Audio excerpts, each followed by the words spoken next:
Lipat lang ng doktor ang aking mata sa susunod na buwan. Ooperahin ng doktor ang aking mata sa susunod na buwan or ooperahan ng doktor ang aking mata sa susunod na buwan. Sir, wala naman atang uoperahin. Parang uoperahan lang ata. Sige, sige. Sige. Sige, the correct answer for this item is ooperahin. Hoy, ligwak kayo, letter B. Huwag kayong tumawa. Ligwak kayo, letter B. Ooperahin ang tamang sagot. Ooperahin. Ooperahin ha. Kasi ang operahin, tiyak na bahagi ng bagay ng tao. Tiyak na bahagi ng bagay. Tiyak na bahagi ng tao. Specific parts. Ano ang i-opera? For example, ooperahin ng doktor ang aking mata sa susunod na buwan. Awkward man pakinggan, pero tama yan. Specific, coach. Yes. Ooperahin ang kanyang puso.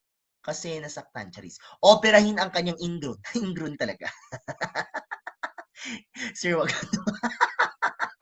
Well, dito naman si Gurong Chinoy, guys. OG ako ng Gurong Chinoy. Okay, sunggo ako ilong diri coach, ha? Pero pag ooperahan, hindi na binanggit ang buong, hindi na binanggit ang specific part. Ang buong katawan na lang. Nagising na si Angelica matapos siyang operahan sa loob ng 5 oras. Operahan ng doktor ang babaeng na aksidente. Ah, di ba?